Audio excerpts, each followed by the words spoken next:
di Talkshow Cina, Cipa, dan Nabila. Assalamualaikum warahmatullahi wabarakatuh. Selamat sore bagi kita semua. Salam sejahtera bagi kita semua. Selamat datang di Talkshow Cina, Cipa, dan Nabila. Pada kesempatan kali ini kita akan membahas sebuah talkshow dengan tema yang sangat menarik dan relevan bagi negara kita saat ini, yaitu Jokowi, infrastruktur dan media sosial, pembangunan jalan dan fasilitas, peran media sosial, serta isu hoax dan radikalisme. Oke nih teman-teman semua, sebelum kita langsung ke temanya, kita membahas temanya, ada yang tahu nggak narasumber kita itu siapa? Siapa ya kira-kira? Penasaran gak sih kalian sama narasumber kali ini? Pastinya narasumber kali ini sangat memberikan manfaat bagi kita juga dan juga memberikan motivasi yang baru. Oke, tanpa berlama-lama kita narasumber kita, generasi Gen Z. Halo, selamat datang. Oke nih teman-teman semua, narasumber udah ada di hadapan kita. Sebelum kita mulai talkshow-nya, boleh perkenalkan diri dulu? Boleh, halo semuanya, nama saya Bina Kalista dan rekan-rekan saya. Halo semuanya, aku Ardiansah dan teman saya Aska Buana. Oke nih, sebelumnya kenapa kakak-kakak di sini mau diundang oleh kita? Boleh kasih penjelasannya? Jadi di sini tuh adanya kita di sini gitu kayak pengen ngasih manfaat gak sih, kayak sebagai Gen Z kan kayak aduh apa sih tentang negara ini tuh apa gitu loh. Jadi kita di sini tuh sebagai ya memberitahu lah tentang sesuatu yang belum kalian tahu gitu. Apalagi nih yang dibahas tuh kan presiden kita ya, Presiden Jokowi nih. Presiden yang membangun NKRI ya, oh my god. Jadi kayak lumayan seru gak sih nih topiknya. Jadi kita bersedia nih diundang ke talkshow Cina, Cipa, dan Nabila. Oke, keren banget ya. Dan dengan hadirnya kakak-kakak di sini, kita sangat berterima kasih karena para penonton bisa mendapatkan pengetahuan yang baru. Oke, sebelumnya kita bakal nanya nih ke kakak-kakaknya, apa yang kalian tahu tentang Presiden Jokowi? Oke, seperti yang kita tahu ya, Presiden Jokowi kan adalah presiden ke-7 nih di Indonesia nih. Presiden yang membangun ibu kota Nusantara. Tahu kan ibu kota Nusantara apa? Masih tahu gak sih ya teman-teman? Coba tebak di mana? Betul. Betul ya, berarti ibu kota Nusantara itu dibuat tuh di IKN seperti itu. IKN apa sih, Kak? Apa sih? Dijawab sama dia. Jadi KN tuh bisa dibilang ibu kota yang baru ya. Soalnya Jokowi tuh pernah mindahin ibu kota yang awalnya di Jakarta dan pindah ke mana sih? Kalimantan. Ke Kalimantan. Kalau bisa dibilang IKN tuh suatu kota baru yang benar-benar yang baru dari teknologinya, dari bangunannya, apalagi infrastrukturnya. Gitu. Oke, cukup ya teman-teman basa-basi ini nih, kita lanjut aja langsung ke pertanyaannya. Boleh dibacain kakak?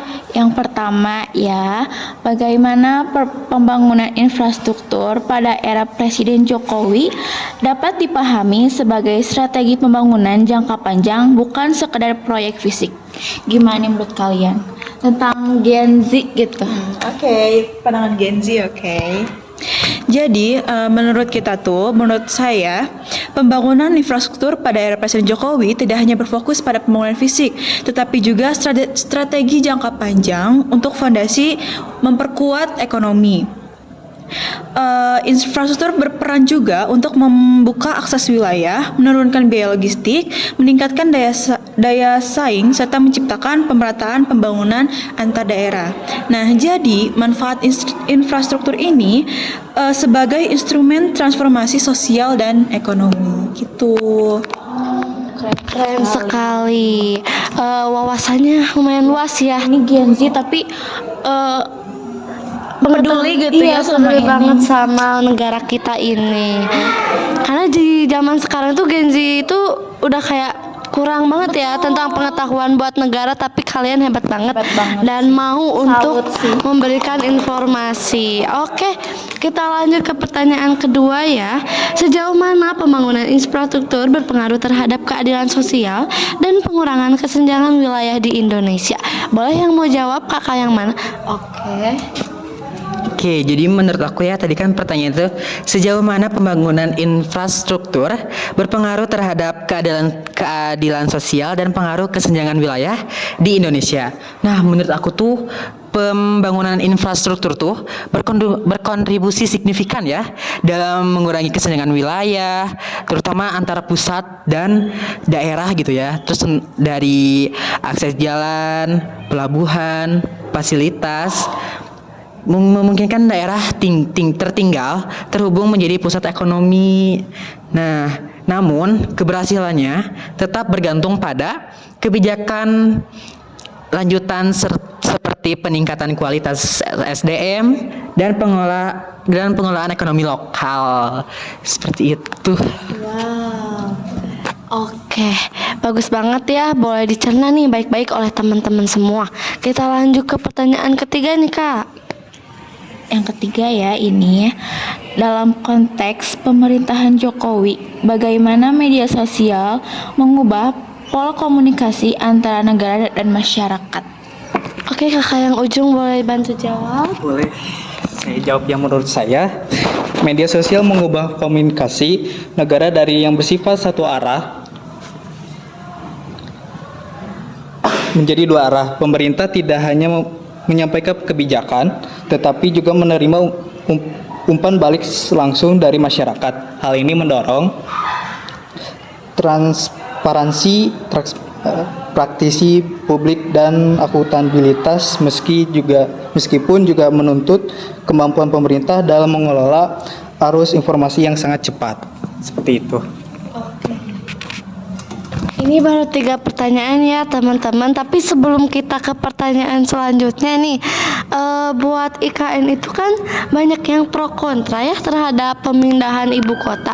Tapi kalau misalnya kakak-kakak Gen Z ini lebih pro apa kontra ke IKN itu? Jadi izin jawab ya. Menurut aku sih, untuk aku sendiri ya, menurut aku sih ya, aku pro sih, soalnya mau bagaimanapun infrastruktur yang ada di IKN tuh, atau bangunan atau teknologi yang ada di IKN tuh kan sangat bermanfaat juga ya untuk kita. Kayak pokoknya kayak di IKN tuh semuanya ada, yang di ibu kota Jakarta ini gak ada tuh di IKN ada gitu. Jadi ya fasilitas juga terpenuhi. Oke, menurut saya ya antara pro dan kontra tuh saya memilih kontra ya teman-teman, karena menurut saya kenapa sih harus membuat IKN di Kalimantan? Kan Kalimantan kan kita seperti yang kita tahu ya adalah paru-paru dunia ya, karena kan pohon-pohonnya banyak sekali. Terus kayak habitatnya nih, habitat hewan dan hewannya gitu ya banyak banget. Terus sekarang nih malah dibuat jadi IKN, jadi saya takutnya tuh malah nanti banyak banget kayak perumahan itu membuat bangun di sana, terus kayak aduh ntar nih habitat mereka kemana, tergusur lagi, ntar pembangunan pohonnya banyak banget ya, seperti itu sih. Mungkin saya sama seperti Kak Brina, saya pro di sini. Saya mendukung mendukung adanya IKN karena melihat dari yang sebelumnya ya, yang kalau di Jakarta kan banyak polusi, banyak ya, seperti itulah ya. Kalau misalkan di IKN kan masih terbilang baru, masih banyak apa ya? Apa ayo? santai. Jadi saling belajar sekarang. Di Kalimantan kan masih banyak kayak pohon-pohonnya masih bisa apa ya? Ya, terus infrastrukturnya juga masih bisa dikembangkan lebih maju lagi dari yang sebelumnya seperti itu. Nah ini nih makanya aku gak kontra tuh kayak gini. Kan ini tadi dia bilang apa sih namanya tuh kayak banyak banget pohon dari gini-gini. Terus di Jakartanya ya udah banyak polusi. Nah itu ntar Kalimantan tuh kayak gitu, gue takut ya. Oke teman-teman ya, Genzi keren banget ya. Terus di sini nih narasumber kita pun bahkan ada yang pro kontra. Jadi kita di sini menambahkan pemahaman yang lebih luas dari sisi pandang yang pro dan sisi pandang yang kontra. Oke, kita lanjut ke pertanyaan selanjutnya. Yang keempat, pertanyaannya, apakah media sosial dapat dianggap sebagai instrumen demokrasi digital di Indonesia? Mengapa sih? Oke. Jadi ya, buat kalian yang Gen Z kalian pasti tahu ini ya. Kan kayak kehidupan kalian tuh 99% tuh media sosial gak sih? Ya kan? Nah, kalau kalian sebagai Gen Z pasti kalian pernah gak sih kayak komentar-komentar kayak apa sih kok bangunannya kayak gini atau jalannya kok kayak gini? Iya gak sih? Kalian kalau nyari di X pasti banyak sih, ya kan? Nah, media sosial tuh bisa jadi aspirasi atau tempat berpendapat kalian para Gen Z, para milenial, para kehidupan di dunia ini ya maksudnya. Nah terus tuh, tapi kalau kalian gak bisa melakukannya secara bijak atau kalian malah kemakan hoax atau bahkan kalian yang nyebarin hoax, itu kayak no, kalian gak akan bisa jadiin si media sosial ini sebagai instrumen demokrasi digital di Indonesia, karena kalian kan nyebar hoax gitu ya nggak sih? Iya. Ya kan, jadi gitu sih menurut aku. Betul banget. Bahkan kalian yang lagi nonton ini juga pasti main media sosial ya teman-teman. Oke, lanjut ke pertanyaannya nih. Nomor 5, mengapa isu hoax menjadi tantangan serius dalam era pembangunan dan komunikasi digital saat ini? Oke. Jadi ini tuh tentang isu hoax ya yang menjadi tantangan serius dalam era pembangunan dan komunikasi digital saat ini. Seperti yang tadi Brina sampaikan ya teman-teman, kalian kan sering nih main media sosial. Terus kalian main TikTok kan, bocah TikTok, gimana sih? Nah, Jadi udah TikTok semua iya. ya. Saya juga sih. Nah, di TikTok tuh kan banyak ya berita tentang infrastruktur nih. Nah, ada juga yang nyebarin isu-isu hoax. Nah, itu isu hoax ini menjadi tantangan serius karena dapat merusak kepercayaan publik terhadap pembangunan infrastruktur. Nah, informasi palsu seringkali membingkai pembangunan secara negatif. Nah, jadi teman-teman dimohon untuk tidak memberikan isu hoax ya teman-teman. Jadi dengar baik-baik ya teman-teman semua yang nonton talkshow ini. Oke, udah banyak banget pertanyaan. Kita udah ada di pertanyaan terakhir. Apa nih Kak pertanyaannya? Baik ya, ini pertanyaan terakhir banget ya ini. Kok terakhir sih? Gak mau Padahal lagi seru-serunya ini. Berarti seru banget ya guys, mengasih pengalaman di talkshow ini. Boleh tepuk tangan dulu. Oh, keren banget. Oke, kita lanjut ke pertanyaannya. Bagaimana keterkaitan antara penyebaran hoax di media sosial dengan munculnya paham radikalisme? Oke, kakak boleh jawab. ya. Boleh. Tenang ya, tenang. Santai, chill. Oke, saya izin menjawab ya. Hoax sering terjadi menjadi pintu masuk radikalisme karena menyederhanakan persoalan kompleks dan manipulasi emosi publik. Media sosial juga memudahkan penyebaran narasi ekstrim yang dapat mempengaruhi kelompok rentang, terutama generasi muda jika tidak dibekali kemampuan berpikir kritis. Seperti itu. Oke, keren banget. Boleh kasih tepuk tangannya untuk kita semua. keren banget ya kita menjadi tahu tentang IKN, lalu pemindahan ibu kota itu yang menjadi pro kontra kakak-kakaknya. Terus penyebaran hoax juga ya. Betul, karena zaman sekarang banyak banget ya penyebaran hoax, apalagi tentang berita IKN itu banyak banget pro kontranya. Buat teman-teman semua, tolong jadiin pelajarannya buat materi kali ini. Semoga kedepannya kita bisa lebih baik dan menjadi generasi emas bagi Indonesia. Amin. Oke nih kakak, makasih ya udah mau menyempatkan untuk hadir di talk show kami, yaitu talk show Cina, Cipa, dan Nabila. Tepuk tangan. Boleh mau memberi kesan dan pesan nih kakak-kakaknya. Jujur, sayang banget ya acara ini udah selesai gitu. Padahal kita lagi membahas isu-isu yang sangat gitu ya, kayak gitu bu ininya. Tapi sayang sekali ya. Mungkin kita di kesempatan yang lain kita boleh ya undang kita lagi. Nanti kita bicara artis-artisan kali ya. Iya. Itu lebih bagus Lebih gosip ini, lebih gosip kayaknya. Betul sekali. Jadi tolong like and share. Jangan lupa juga subscribe ya Ya, teman-teman. terus maksudnya aku kasih Pesan-pesan iya ya. pesannya ya.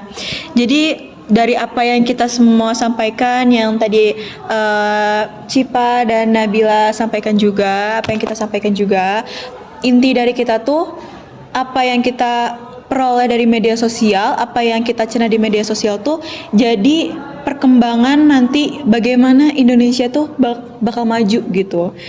Kayak yang kita tahu kan Indonesia cuma berkembang doang ya, bukan maju gitu loh. Jadi kayak ya pinter aja sih milih-milih buat anak Gen Z, ya pasti pinter dong ya kan gitu. Tuh, kakaknya yang mau ngasih kesan dan pesan? Sama aja. Sama. Oke. Gen Z biasa ya Gen Z ada yang introvert, ada yang extrovert ya, tapi udah mau memberikan pengalaman itu sudah sangat bagus ya kak. Oke, sekian aja ya dari kita semua. Mohon maaf kalau misalnya ada perkataan yang kurang. Buat kalian jangan lupa tonton video-video selanjutnya di talkshow kami. Kita ucapkan terima kasih buat kakak-kakak narasumber. Makasih banyak. Gen Z. Iya. Jangan kapok ya ke talkshow kita. Yang lagi kesini nanti kita undang-undang lagi. Undang ya, undang lagi. Siap. Oke, sekian dari kami. Wassalamualaikum warahmatullahi wabarakatuh. Dah. Terima kasih ya kakak-kakak.